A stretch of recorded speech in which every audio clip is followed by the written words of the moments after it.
Bueno, buenas tardes, bienvenidos, bienvenidas, bienvenides a esta instancia. Muchas gracias por venir. Bueno, mi nombre es Diego Castro, para quien no me conozca, soy coordinador de la cátedra de guitarra acá y también he sido profesor un par de años de Gabriel, quien es un muy destacado estudiante, obviamente, de la cátedra de guitarra y que anteriormente también estudió con el maestro Luis Castro, que también está acá presente. Y bueno, Gabriel actualmente está en su proceso de titulación, pero paralelamente, el año pasado él postuló un proyecto a Becas Chile Crea, y para quienes, digamos, no lo sepan, bueno, Gabriel les va a contar un poco más detalles, yo quiero dar un poquito nomás una preliminar. Pero bueno, tiene cierta flexibilidad esa convocatoria. Y Gabriel tuvo una idea muy original y se inventó prácticamente un plan de estudios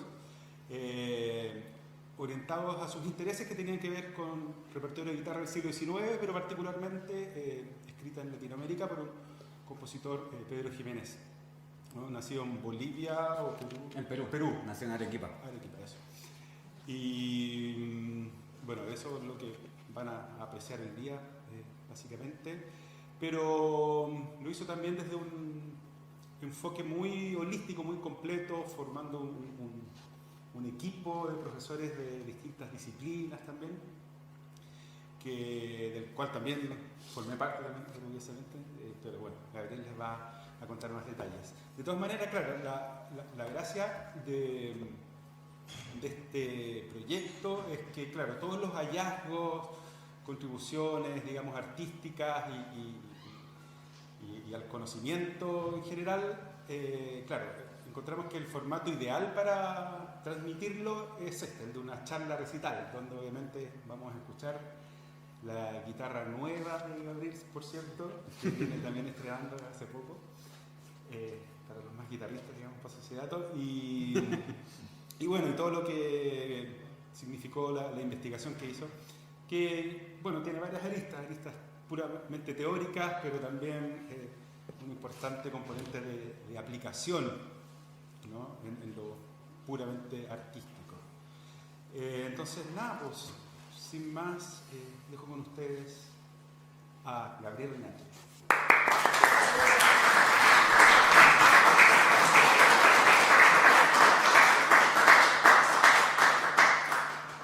Bueno, muchas gracias a todos por asistir. Qué rico presentar en este público entre mis compañeros de cátedra, colegas músicos, conocidos de la vida.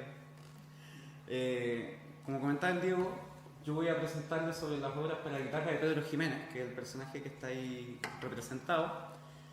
Es un compositor que nació en Arequipa en 1784 y falleció en Sucre, Bolivia, en 1856. Él en la época de la Confederación Peruano-Boliviana era maestro de capilla en Sucre, que es una posición de tremendo estatus para la época. Y estando en eso, compuso mucha música sacra, música religiosa, música para orquesta, secular, también obras de música de cámara.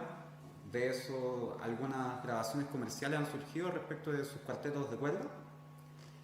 Y también han surgido cada vez más grabaciones de su música para guitarra sola, que era su instrumento principal, con el que se le representa en esta, que es la única imagen de hecho que tenemos de él y que en realidad se hizo después de su muerte. Les voy a dar un poquitito de contexto también de la beca que realicé y en la que participó Diego Castro. Esa beca fue conformada con un equipo interdisciplinario de profesores. Diego cumplió su rol desde su rol como investigadora en estudios de la performance. Participó también el guitarrista uruguayo Eduardo Fernández, quien tiene una gran trayectoria estudiando este tipo de repertorio, el repertorio de finales del siglo XVIII y principio del XIX.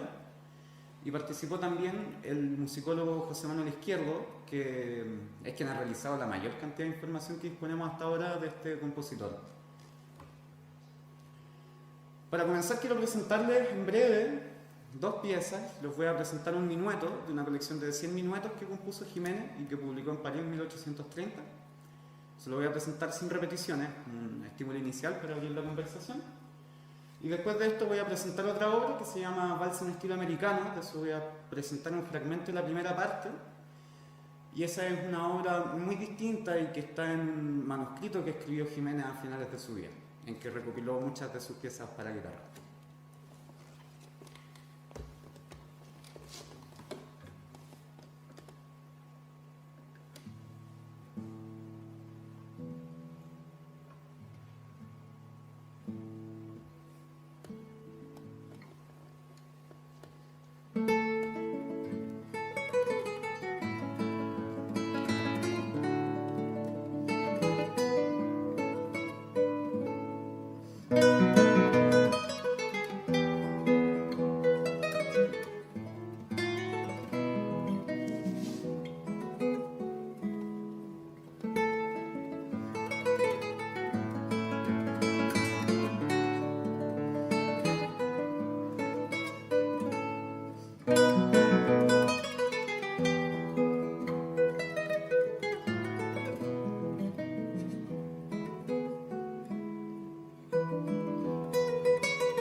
La razón por la que...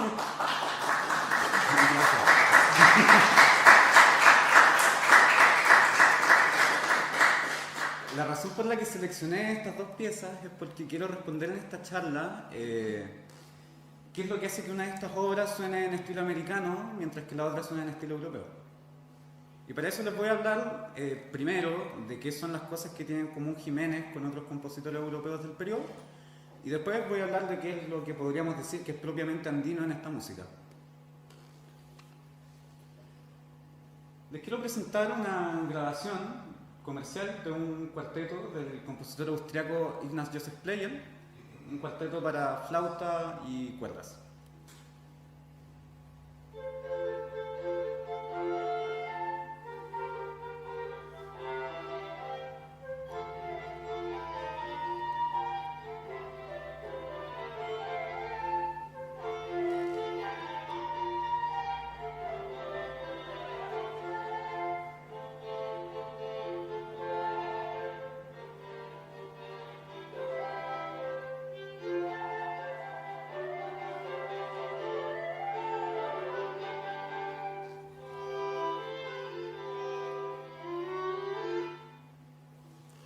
La razón por la que les muestro este cuarteto es porque existe una versión para guitarra sola que hizo Jiménez que es la que está presentada ahí en la pantalla.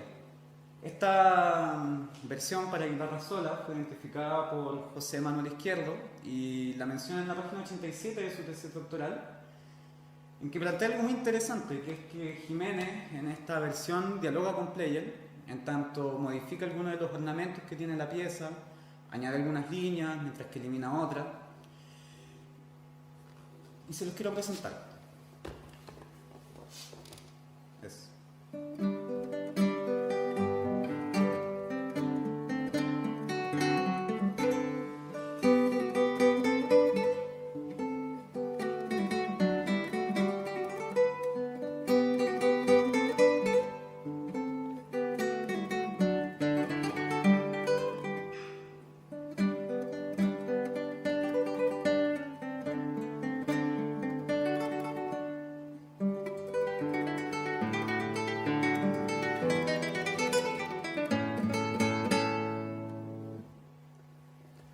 Entonces, si se fijan, es una versión que uno alcanza a reconocer claramente que se trata de la misma pieza, pero se nota que las decisiones que tomó Jiménez en el momento de realizarla tenían que ver con que se pudiera tocar de manera cómoda con la guitarra sola.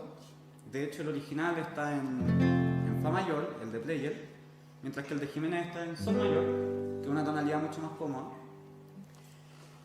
Y lo que me hace a mí pensar eso es en Jiménez, estando en Perú, queriendo escuchar música que estaba de moda en el periodo en Europa, pero de una manera en que pudiera tocarla sin problema estando en Perú y solo con su guitarra. Con este arreglo podría perfectamente hacerlo. Pero este proceso que realiza Jiménez de tomar partituras de compositores europeos y desarrollar a partir de eso su propia música, lo realiza con otras obras. Este es un ejemplo de un minueto de Jiménez, de la misma colección de 100 que presenté antes, que para quien no lo sepa, un minueto es un tipo de danza europea. Y este minueto de Jiménez está basado en un minueto de Fernando Sor, un compositor muy famoso de nacionalidad española. Lo que se ve en la imagen son los primeros compases de cada minueto, y si uno los analiza, uno se puede dar cuenta que se tratan de la misma pieza, porque tienen un movimiento que va por terceras, que es este intervalo, que sube desde el Mi al Do sostenido y luego baja. En ambos minuetos observamos lo mismo. Y que al final del cuarto compás, donde en el minueto de Fernando Sor está este motivo en el bajo, en el caso de Jiménez está el mismo motivo en la octava superior de la guitarra con algunos ornamentos.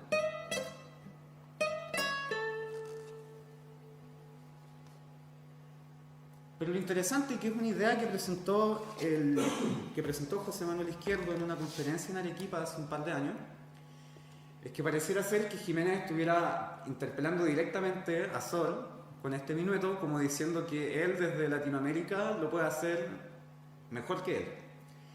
Y en ese sentido, si uno se fija en cómo desarrolla la pieza, uno se da cuenta que tiene un carácter totalmente distinto. El de Sor es una pieza de salón, delicada, muy expresiva. Y en cambio la de Jiménez es como una pieza virtuosa y con gracia. Ahora les voy a mostrar ambos minutos para que puedan apreciar esa diferencia sin repeticiones. Entonces fíjense que comienza igual, pero lo que se desarrolla es totalmente distinto. Primero el de Sol.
para el de Jiménez.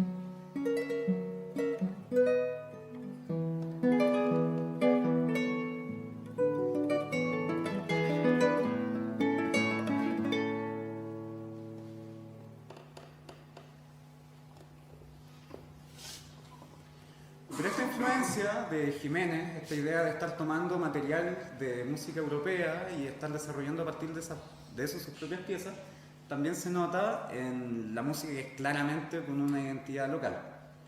Por ejemplo, en el vals en estilo americano, que es el que escuchamos al principio, Jiménez utiliza un ritmo que es de mazurca, que es un género de baile europeo, y que es el que está representado de una manera bien sencilla en estas figuras de aquí.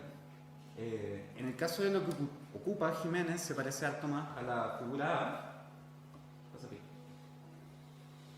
y que también lo utiliza Fernando Sol, por ejemplo en el número 4 de su opus 18, en que escribe una mazurca, o también en el número 4 de su opus 43, que es un vals que tiene un ritmo de mazurca.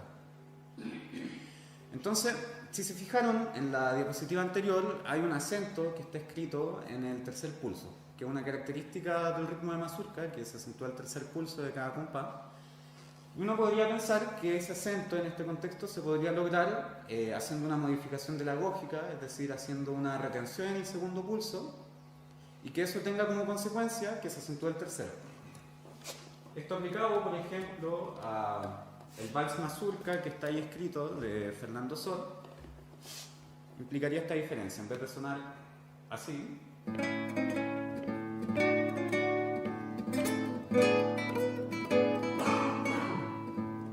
sonaría así.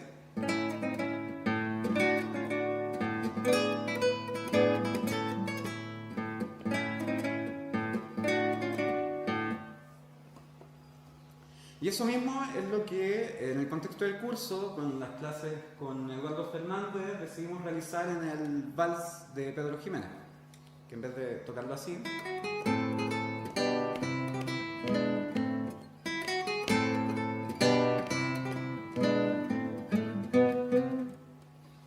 crea un carácter totalmente distinto. Ahora, este cambio de carácter uno lo puede utilizar intencionadamente para dar cuenta de la estructura de la pieza. Como pueden ver, están destacados en verde y rosado los primeros compases. Lo que está señalado ahí, en los primeros 8 compases, que es el primer tramo verde, es una frase con ritmo de vals y vals mazurca que está en la menor y que contrasta en términos de armonía con la frase que está en modo mayor, que es la que está en rosado. Pero se corresponden estructuralmente en el sentido de que la primera dura 8 compases y la segunda dura 4, y después vienen 4 compases en modo menor que dan 2 frases de 4 más 4. Toda la pieza está compuesta por frases de 8 compases, y en este caso la decisión implicó lo siguiente, que teníamos este primer contraste de esta frase en modo menor que tiene un carácter como combativo, quizás agitado incluso, ¿verdad? Con la retención.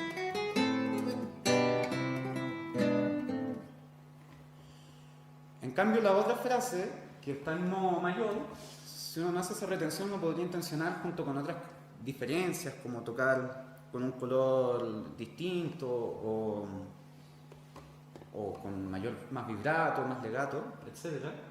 Uno puede lograr que sea un carácter totalmente diferente pese a que tienen los mismos materiales.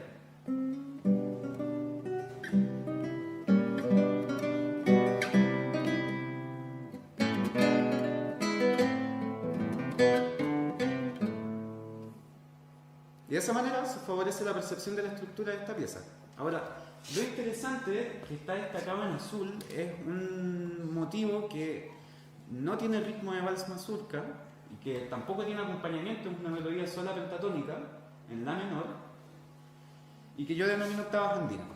La razón por la que denomino esto como octavas andinas, que es esto que suena así,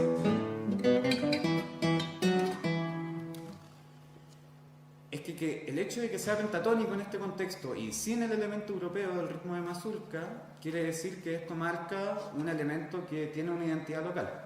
Y en este caso, si bien la obra se llama Vals en estilo americano, siendo Pedro Jiménez un compositor peruano-boliviano, es como decir que sea un vals con una identidad andina. Y a raíz de estos contrastes entre elementos de la música que son referentes a música europea versus lo que nos refiere a músicas locales, es que en conversación con Diego Castro me dio la recomendación de estudiar los tópicos en relación con la música del periodo clásico. Un tópico es un concepto que surge de la semiótica en música, en particular un concepto que propone Leonard Ratner, el musicólogo Leonard Ratner, en un libro de la década de los 80. Semiótica musical, así como semiótica en términos generales, quiere decir el estudio de los sistemas de significado. O sea, en este caso, con semiótica musical, estamos hablando del significado de la música. Y un tópico, en una definición un poco más escueta que plantea el musicólogo Kofi Agabu, es un significante, o sea, un conjunto de elementos que tiene melodía, ritmo, armonía, que se correlaciona con un significado. Esto lo podemos pensar como un lugar común, que sería distinto a un cliché sería como una especie de fórmula ya establecida. En cambio, el tópico no es una fórmula establecida, es un conjunto de elementos que nos permite referir a lo mismo. Ahora les voy a mostrar un ejemplo para que quede un poquito más clara esa idea, que es un tópico muy utilizado en la música del periodo, que es el tópico de casa, en el sentido de gente, probablemente hombres aristocráticos, que salen a cazar al amanecer con sus caballos y sus perros a fines del siglo XVIII, mediados del siglo XIX, ese tipo de práctica. Y esta composición del autor alemán Leopoldo Mozart utiliza ese tópico al comienzo de la pieza.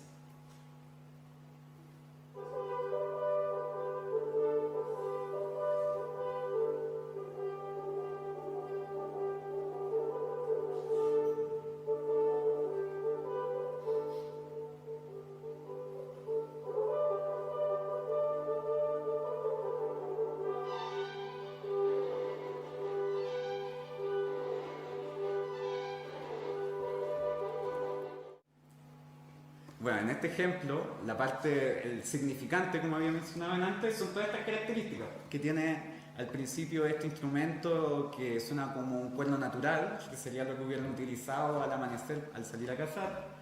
Tiene este carácter heroico y energético, la melodía diatónica, con saltos de tercera, y que en este caso es utilizado al principio de la pieza porque va en línea con la idea de representar el amanecer.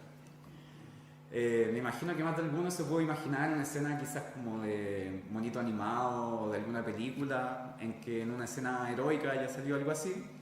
Y ese es el significado, ese es el lugar común al que nos refiere. Ahora, esto es un universo gigantesco, hay un montón de tópicos que se han estudiado en relación con la música clásica. Aquí hay algunos ejemplos que menciona Kofi Agabu en su libro La música como discurso. Está el estilo amoroso, fanfarrias de casa, estilos populares, romanza, estilo ganante, el minueto que es un género, también puede ser utilizado como un tópico, etc. Hay un gran campo de investigación en torno a esto. Y yo aquí puse algunos ejemplos de los tópicos que utiliza Jiménez. Hay muchos que son comunes a autores europeos de la época, pero también hay algunos que son propiamente andinos y que son la cacha o guayno, que puse en el segundo lugar, y el yarabí. Voy a explicarles el yarabí y después vamos a ir al tema de la cacha. El yarabí ha sido principalmente estudiado por una musicóloga peruana que se llama Zoila Vega, que hizo su tesis doctoral al respecto en 2019. Y ella menciona en la página 228 de su tesis que este género, el yarabí, era un tipo de canción de influencia incaica que se solía cantar en templos y que era una música meditativa y que invitaba a la introspección. Ese es el carácter y debiera ser lo que nos remite entonces el tópico de yarabí cuando aparezca en la música de Jiménez. Y en las obras para guitarra, que es un resumen que hice a partir de las cosas que escribe Soy la Vega y lo que he podido averiguar leyendo obras de Jiménez, suele aparecer con características similares, que es una melodía en base a terceras paralelas, que son este tipo de sonidos.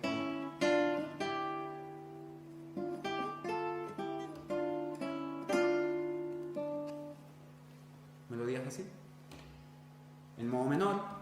En general tienen acompañamientos simples, que puede ser una nota pedal, que es una nota que se repite en el bajo, etc.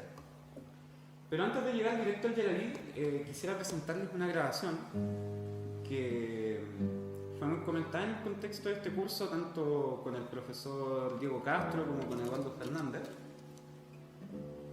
y que es una obra de Atahualpa Yupanqui que se llama El Indio y la Quena. La razón por la que llegamos a esta obra es por escuchar alguna música clásica que se hubiera grabado, es decir, siglo XX, y que refiriera a tópicos de música andina con guitarra clásica solista. De esta manera, escuchar a Atahualpa Yupanqui es como otra fuente más que complementa el significado del yarabí, así como las descripciones que hace Soy la Vega o las características que uno puede identificar en las partituras de Jiménez. En este caso tenemos otro tópico andino que yo encuentro que podría ser perfectamente asimilable.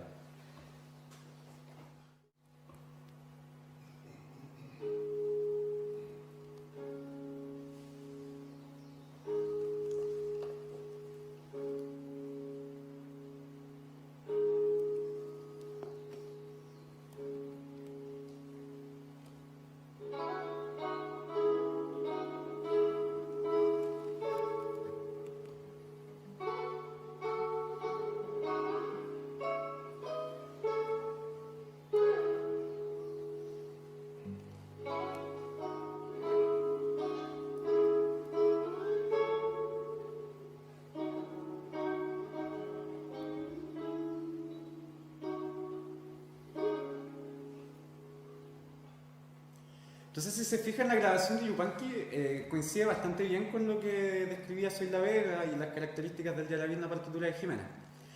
Pero lo que es interesante de escuchar estas grabaciones es que uno puede escuchar, además de esas características que serían fácilmente representables en el texto, uno puede escuchar diferencias que tienen que ver con la manera de tocar.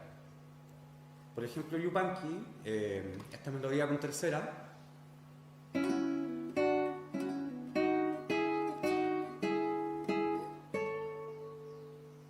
no la tocaba así, sino que todas las terceras las quebraba, que quiere decir tocar una después la otra. Tocaba con un sonido que sonaba bien brillante, como cuando uno toca con alta uña, abundante vibrato.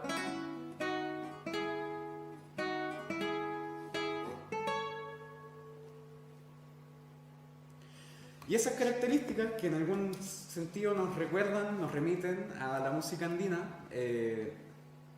las podemos aplicar también en aquellos pasajes en que aparece el yarabí en la obra de Jiménez. Entonces aquí, que es la última plana de una obra de Jiménez que se llama Mis pasatiempos al pie del volcán, destaqué en verde el segmento que corresponde al yarabí. Si se fijan, tiene todas estas características de la melodía con tercera, el acompañamiento simple, etcétera, etcétera. Que tocado de una manera que pudiéramos llamar estándar, suena así.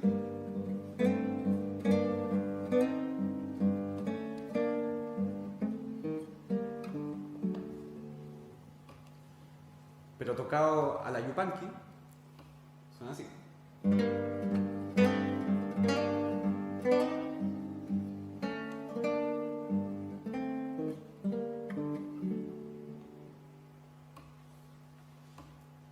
Que me imagino podrán estar de acuerdo que suena mucho más andino.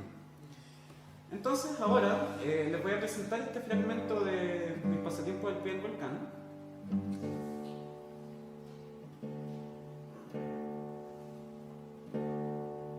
Y la idea es que noten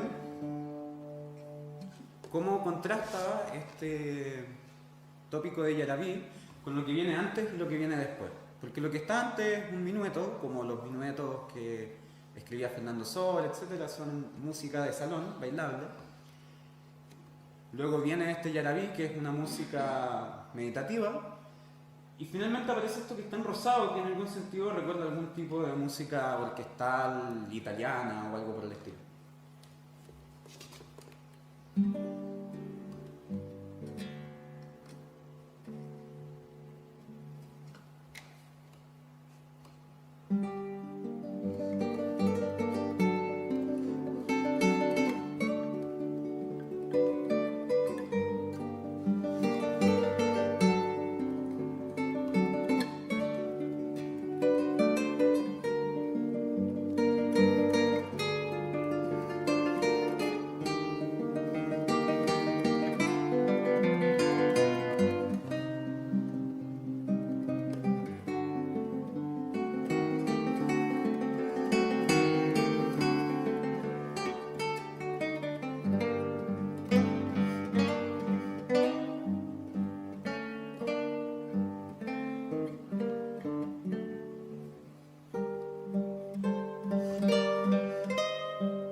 Ahora, esta es una obra en dos movimientos, y en el segundo movimiento es interesante notar que Jiménez utiliza el yarabí con la misma función estructural, en el sentido de que siempre está contrastando elementos europeos con elementos de música andina.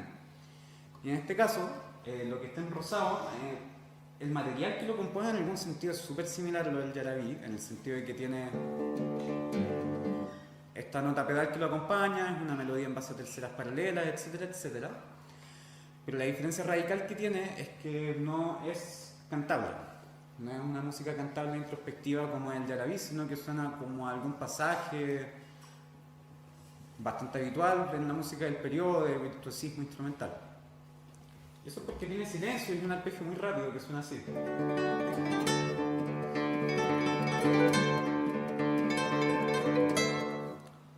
Etcétera, que es totalmente diferente a...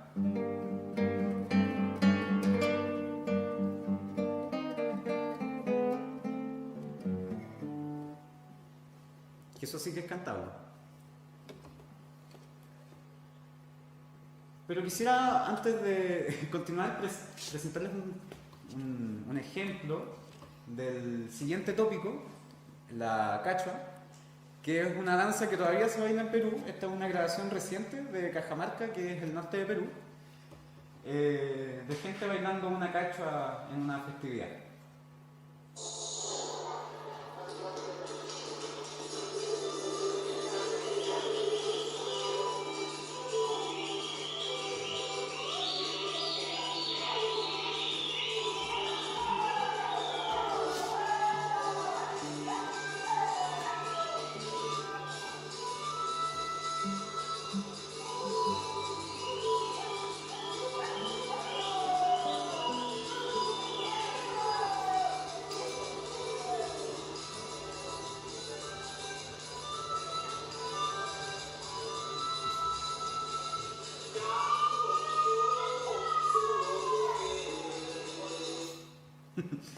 Ya, yo me imagino que a todo esto les resulta mucho más familiar porque en algún sentido se parece a la cumbia, que es algo que todavía es masivamente conocido.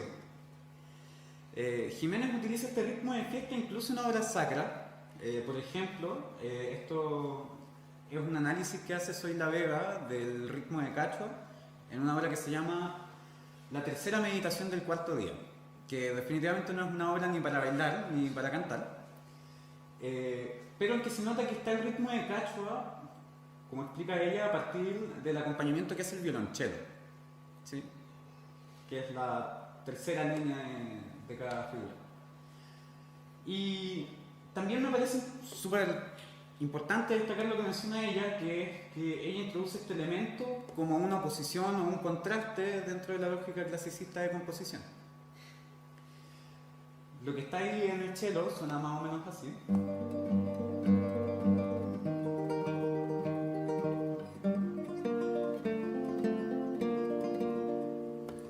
Que es bastante sutil, pero si uno se lo imagina quizás con algún rasgueo como...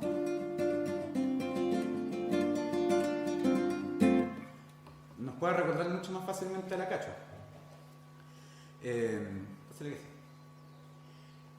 Este mismo acompañamiento, en la misma tonalidad que es si bemol mayor, Jiménez lo utiliza en el segundo movimiento de Mis pasatiempos al pie del volcán, que hace un acompañamiento así.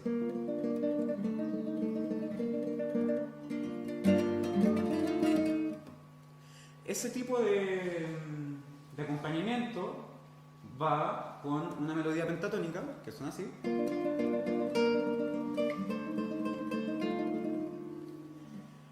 Y como ya habíamos visto en el vals en estilo americano, las melodías pentatónicas son en una manera de marcar que un elemento es local.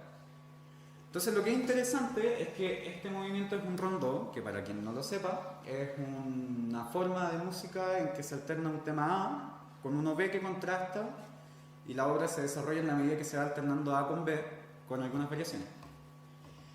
Y este es el primer tema B. El primer tema B que debería contrastar con un tema en estilo europeo que suena así.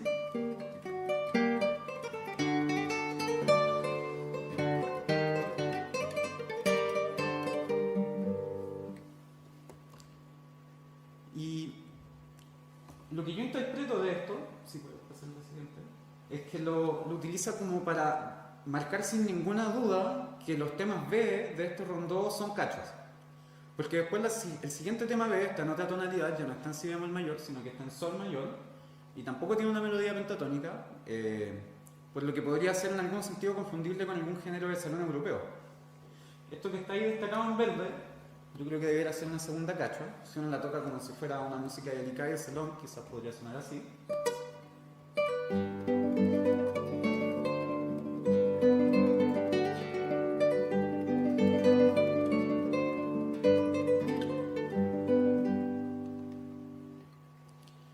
Pero me parece que uno podría tomar ciertas decisiones respecto a la manera en que se atacan las notas y los recursos que se utilizan en ambas cachuas para que esto suene más como música festiva.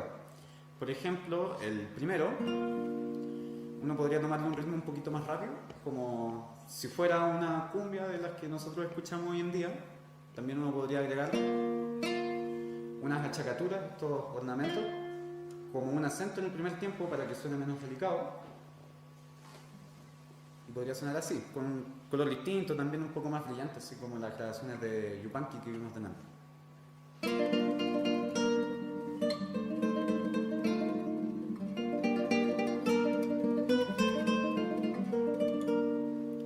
Y esto aplicado a esta segunda cachua sonaría así.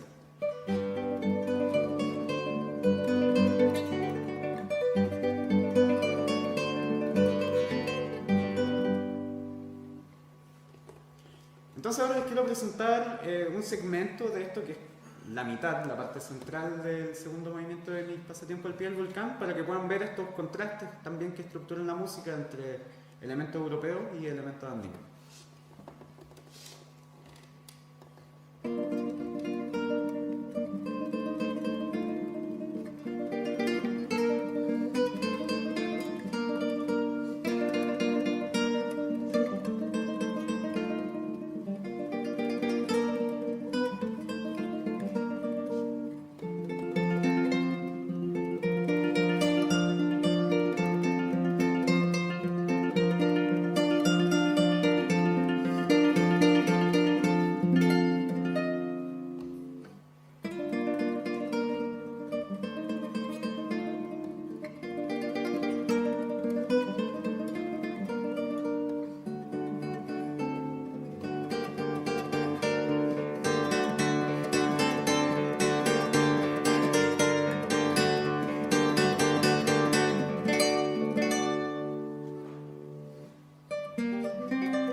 Quisiera hacer un comentario para ir cerrando de la obra de Mis pasatiempos al pie del volcán. Les quería presentar una reflexión sobre la portada.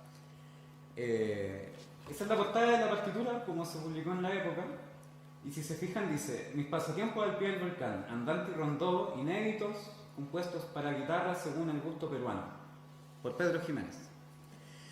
Lo que yo interpreto sobre esto es, según el gusto peruano, es que de alguna manera quien lea esta obra o quien la escuche va a entender las referencias que están ahí puestas a la música que se cantaba en la iglesia, a la música que se tocaba en las fiestas y a la música de los salones con raigambre europea.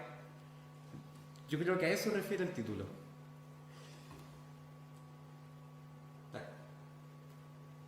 Y para terminar, quisiera comentar otro tema relacionado.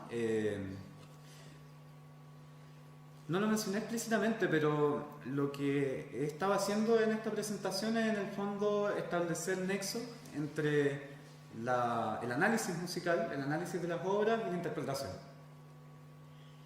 que muchas veces pueden ser prácticas que no están vinculadas en la práctica.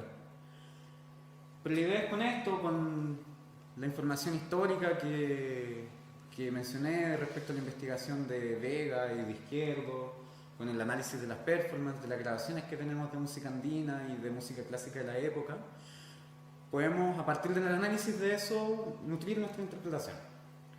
Y la idea de este último pedacito es explicar un poquitito cómo podríamos hacer lo mismo, pero a partir de otro tipo de fuentes, que son los tratados de práctica interpretativa del periodo, que son documentos de la época en que se mencionaba cómo se debía interpretar determinada cosa o cómo se debía ejecutar ciertas acciones dependiendo del instrumento, etcétera, etcétera.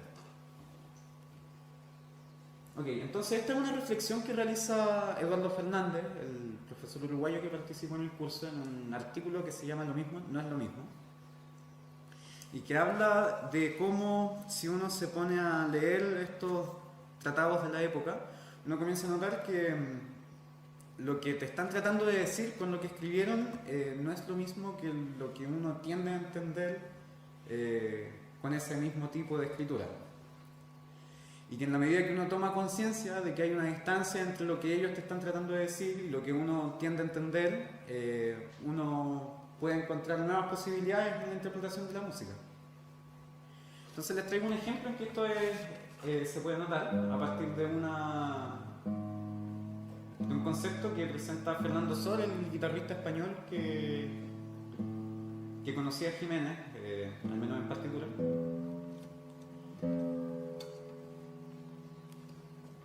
Esta es una figura que saqué de la primera edición inglesa del método de Fernando Sor, que fue publicado alrededor de 1830, y que lo que está explicando es que si uno quiere tocar guitarra y quiere utilizar cuantos dedos de la mano derecha sean posibles, se va a topar con la limitación de que solamente se puede trazar una línea que tome más de 2 dedos, y es la que está representada ahí entre el punto A y B, que en el fondo cruza el pulgar, índice y dedo medio. Y además menciona que solamente el pulgar tiene la posibilidad de moverse en un sentido distinto a los otros dedos, y es por eso que él toma la decisión de solamente utilizar 3 dedos para tocar en la mayoría de los casos, salvo situaciones excepcionales en que utiliza el anular. Entonces, si uno conoce eso y se pilla con el siguiente pasaje, por ejemplo, que es el final del minuto 10 del Opus 11 de Fernando Sor, un documento que sabemos que Jiménez sí conocía, uno se puede pillar con el siguiente problema, que es que uno, como persona que toca guitarra desde el siglo XXI, no tiende a descartar la posibilidad de tocar con el anular. Entonces uno perfectamente podría interpretar que este pasaje se lee así.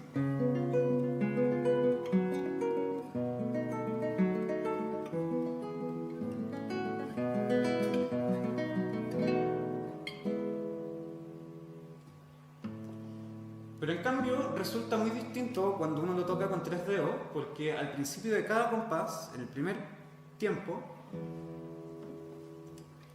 los bajos siempre están en la quinta cuerda.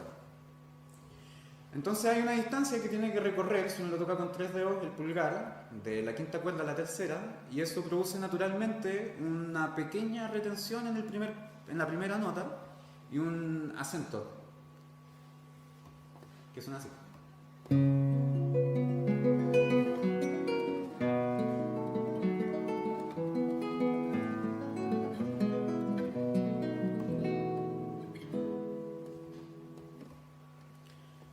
Que es muy distinto, es una expresión súper diferente, aunque sea una diferencia sutil, y que se produce a partir de una diferencia en la digitación.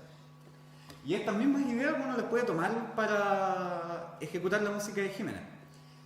Traje un ejemplo que también es de mis pasatiempos al pie del volcán, en que hay un arpegio bastante rápido que uno podría tender a pensar que se hace con 4 dedos. Con 4 dedos suena así. Que luego...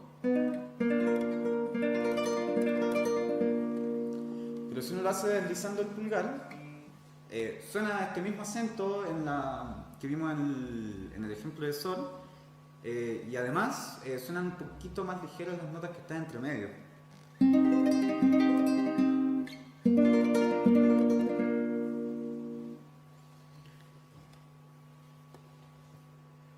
Esto me parece súper interesante porque en algún sentido, aunque no haya un registro documental de que Jiménez tuvo en su posesión este tratado de Sol, yo tengo la impresión de que podría haberlo leído por un cambio que ocurrió con su forma de escribir entre 1830 y tanto, que es cuando publicó que es cuando creo que debo haber publicado Mis pasatiempos al pie del volcán, y la fecha hacia 1840 en que escribió sus últimos manuscritos, porque esto que señala ahí como flautas, que son los armónicos naturales,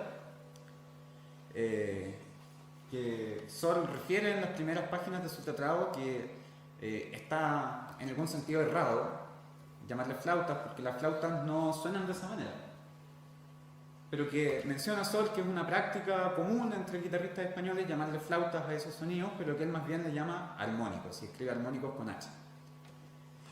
Y si uno mira los manuscritos de Jiménez, los de la tercera colección, uno ve que ya no escribe los armónicos como flautas, sino que los escribe como armónicos con H. Aquí están algunas referencias y quería dejar este espacio para abrir la palabra por si alguien quiere hacer algún comentario o una pregunta. Y si no, tocar una pieza de Jiménez. Entonces abro la palabra si a alguien le gustaría hacer un comentario. Compañero de la cátedra, por ahí. ¿No?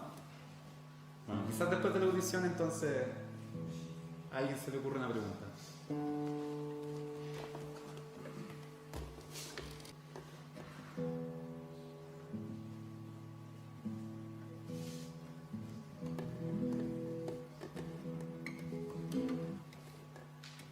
Entonces les voy a presentar el vals en estilo americano, completo.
tuviera alguna pregunta o comentario.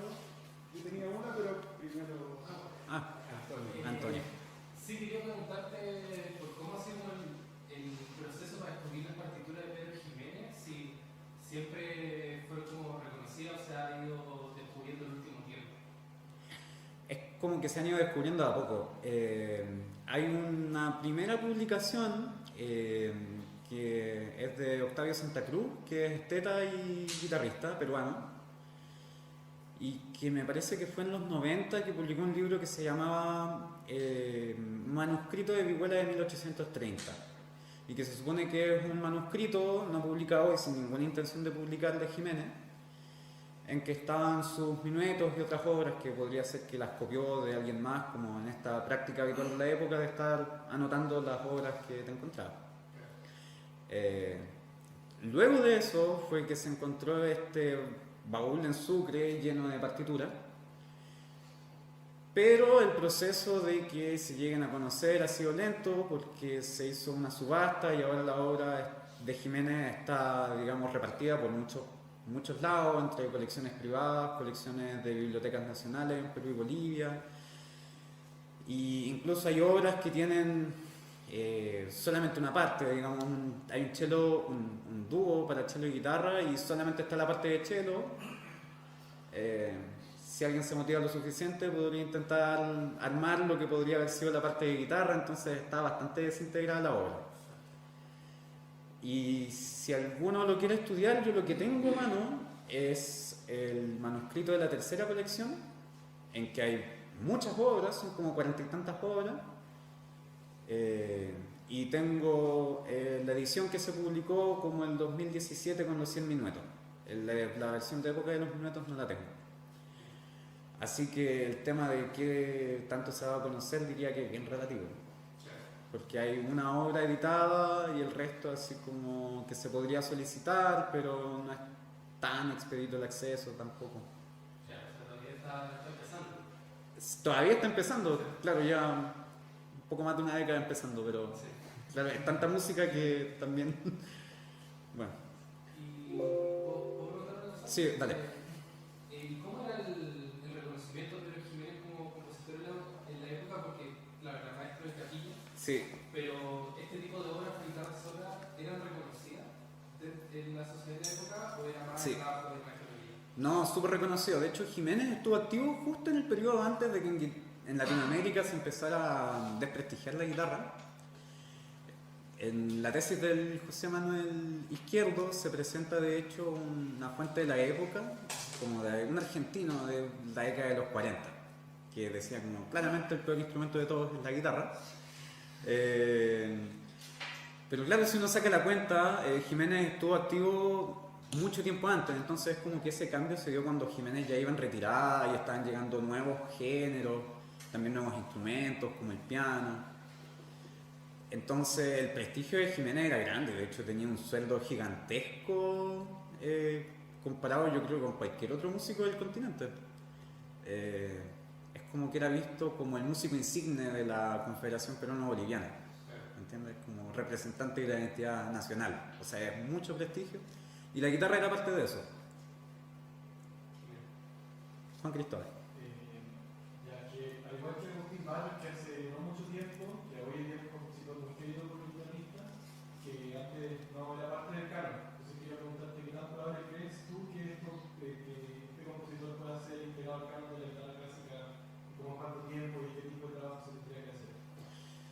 Mira, yo creo que es súper probable, porque en algún sentido, en términos explícitos, hay todo tipo de organizaciones musicales que declaran como principio desarrollar una identidad local, valorar las culturas que son de la región, y a mí me parece que difícilmente podría aparecer algo como esto, o sea, un sinfonista que además tenía como instrumento principal la guitarra y que escribía en género europeo mezclado con tópicos de música andina. Entonces yo creo que es un cambio que se va a dar más temprano que tarde, porque yo creo que en algún sentido representa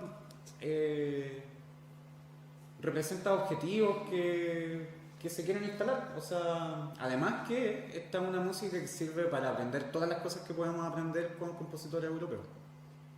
Entonces diría que suma mucho más todavía, porque incluso abre esta discusión. Entonces, ¿más preguntas? Oye, ¿No? Ah, ya. Bicho.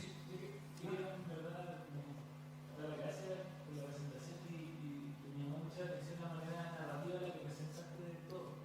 Como yo sin ser como estudiar música me llamó mucho la atención la forma como casi detectivesca en la que iba poniendo pedazos de historia y de cómo al final lograba interpretar y llevarlo a lo real.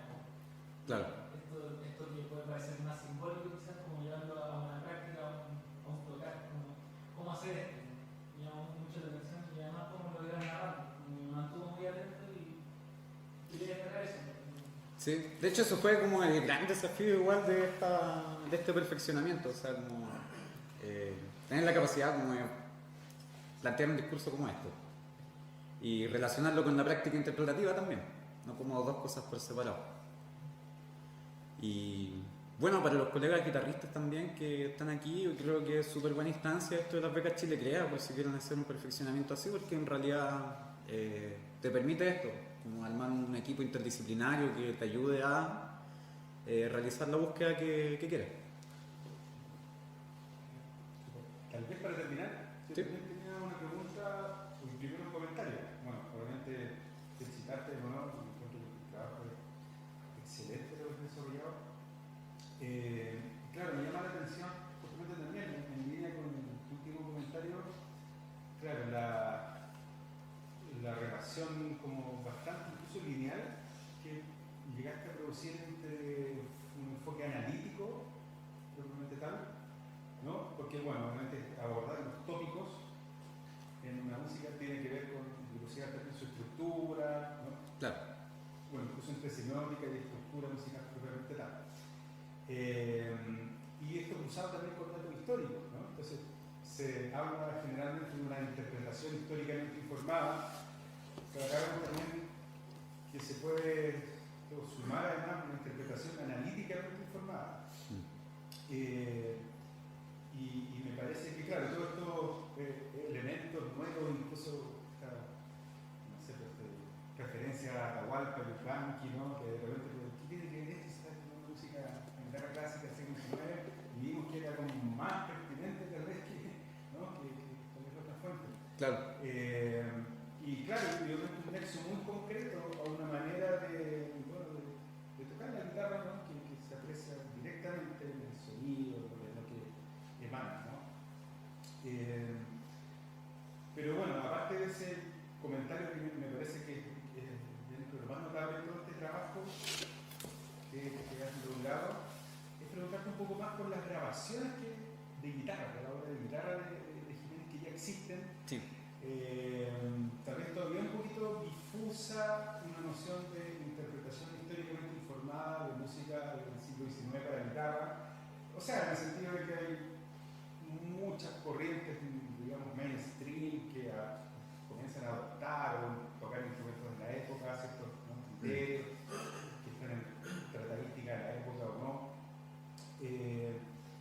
Pero ver eso, más o menos en qué línea existían las grabaciones que hay, que bueno, nosotros analizamos algunas, pero Sí. tú escuchaste. Escuché varias. Todas, Sí. todo lo que hay. Y si pudieras como caracterizarlo en qué línea va lo que hay y en qué se diferencia de lo que por ejemplo escuchamos hoy. Yo diría que todavía no termina de cuajar la manera en que se está interpretando Jiménez, en el sentido de que hay muchas versiones muy distintas. Hay un par que diría que sería la de las versiones que tiene Javier Echecopar, que es un guitarrista peruano y compositor, y un guitarrista argentino que se llama Gabriel Esquebor, que han estudiado esta obra y han realizado algunos congresos para hablar de esta música, y ellos tocan con instrumentos del periodo. Y más allá de esas dos versiones, me parece que todo el resto de lo que existe de Jiménez ha sido grabado con guitarra moderna y ha sido interpretado más Y bueno, de hecho fue parte de las conversaciones que tuve con José Manuel Izquierdo al respecto, porque José Manuel conoce a estos guitarristas que han grabado la música de Jiménez y que se suele interpretar no desde el paradigma históricamente informado, sino de una práctica mainstream, así como quien aprendió a tocar guitarra tocando tárrega, que para quien no sepa es una música muy posterior, de finales del siglo XIX, y es como quien llega a tocar Jiménez después de haber tocado tárrega, entonces con guitarra moderna, con recursos que utilizarían estos otros autores que son posteriores, y eso es la mayoría de lo que hay. Porque hay tan poco que de hecho la mayor cantidad de grabaciones corresponden a una misma persona, que tiene 2 CDs comerciales de esto. Y el resto son casi todas grabaciones caseras, pero me parece que de alguna manera, y este es un comentario un poco más crítico, esas versiones que están disponibles todavía no lograban dialogar con estas fuentes como las tesis de Vega y de Izquierdo, y bueno, algo así con la parte de práctica interpretativa de la época, que sí he visto que en los congresos se menciona esta idea de aplicar la técnica de Sol a la música de Jiménez, pero esos serían estos 2 autores que mencioné, Esquebor y Echecopar. Bueno, en realidad Esquebor no, solamente he visto Esquebor mencionar eso explícitamente. Así que diría que la parte de interpretación de esta música está recién partiendo. Sí. No hay ninguna grabación comercial de lo de Mis pasatiempos al pie del volcán, y eso es llamativo porque es la única obra de Jiménez con 2 movimientos. El resto son todas obras breves. No sé si hay alguna última pregunta. Bueno, nuevamente muchas gracias, Gabriel. Oye, gracias a ustedes.